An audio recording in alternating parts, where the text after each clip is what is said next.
Hello everyone, today we will learn the second year medicine, that is Baptisia tinctoria. This Baptisia medicine, it is for typhoid fever. It is the king remedy or the for the typhoid fever. तर आता ही जी remedy आहे, medicine आहे, तर ती आपण एका स्टोरीच्या फॉर्ममध्ये recall करूयात.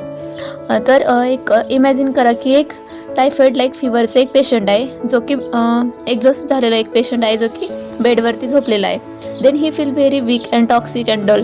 तर मग हा जो काही पेशंट आहे त्याला खूप डल वाटते किंवा त्याला खूप वीक वाटते, कारण त्याला टायफॉइड फीवर आहे. त्यानंतर मग आता हा जो काही पेशंट आहे, तर ह्या पेशंटचा माइंड कसा असणार आहे, तर खूप कन्फ्यूज माइंड आहे याचा.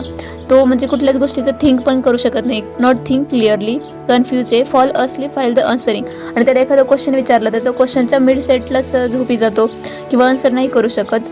देन त्याला डिल्युजन पण आहे की त्याची बॉडी स्कॅटर झालेली आहे काय मेनी पार्ट्समध्ये वगैरे, आणि तो त्याला कव्हर करण्याचा प्रयत्न करते. देन टायफॉइड फीवरलाच कन्सिडर करा की तो एक टॉक्सिक फीवर आहे, आणि तो टॉक्सिक फीवर असल्यामुळं काय होतं की त्याचे जे काही डिस्चार्जेस वगैरे आहेत सगळे बॉडीचे, तर ते सगळे ऑफेन्सिव्ह आहे. म्हणजे त्या सगळ्यांचा स्मेल येतो खूप. Even breath is also offensive. Then sweat, mouth and stool is also offensive. म्हणजे ब्रेथ पण ऑफेन्सिव्ह असते की डॉक्टरसुद्धा त्याला टॉलरेट नाही करू शकत. तर ही होती एक स्मॉल स्टोरी, ज्याने आपण त्याचे बरेच सिम्पटम जे येतात ते आपण लर्न करू शकतो. त्यानंतर आता त्याचे आपण गायडिंग सिम्पटम, माइंड, कॉन्स्टिट्यूशन वगैरे बाकीचे जे मेन पॉईंट आहेत तर ते बघूयात. तर सगळ्यात पहिल्यांदा की त्याचं बाप्टिशियाचं जे कॉमन नेम आहे तर ते आहे व्हाईट इंडिगो. प्रूव्हर जे आहे तर ते आहे WH बर्ट, आणि फॅमिली आहे लिग्युमिनेसी फॅमिली. इंट्रोडक्शन आहे की it is the king of all the remedy for the typhoid. क्लिनिकलमध्ये आहे की fever, headache, diarrhoea.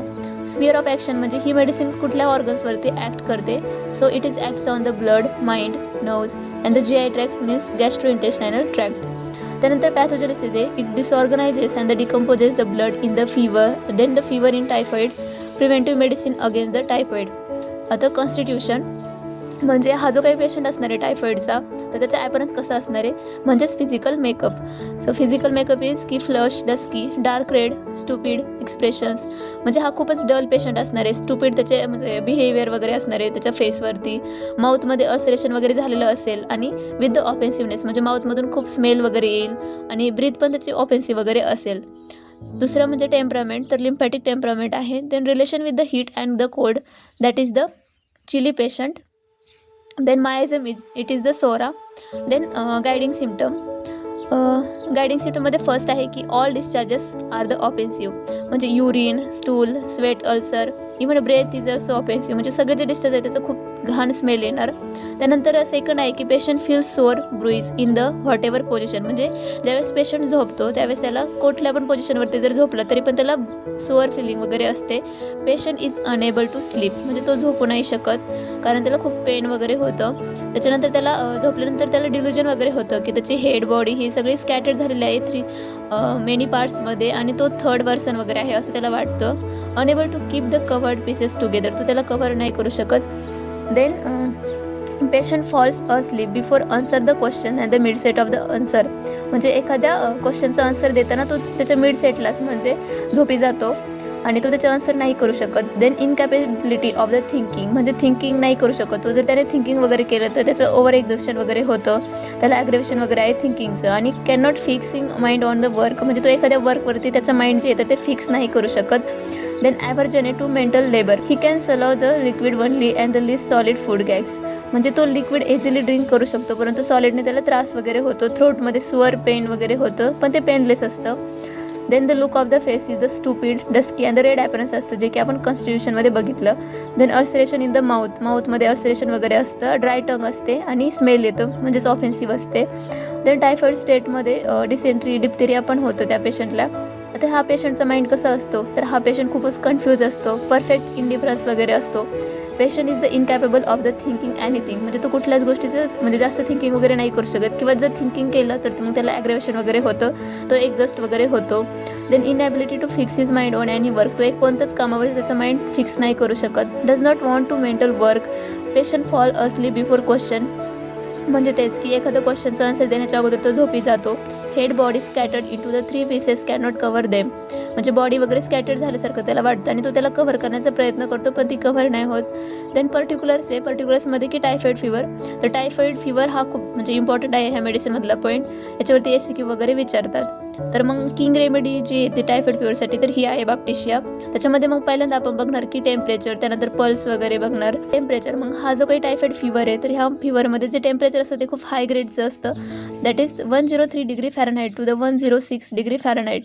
Then during fever जो पेशंट असतो त्याला चिलनेस वगैरे होतं, म्हणजेच थंडी वाजते वगैरे. देन नर्वस असतो तो पेशंट्स अँड हेडेक पेन होतं, बॅक पेन, लिम्ब पेन होतं. Then sore bruise feeling of the part in whatever position he lies. म्हणजे कोणत्या पण पोझिशनवरती तो झोपला तरी पण त्याला सोअर ब्रुईज फिलिंग असते.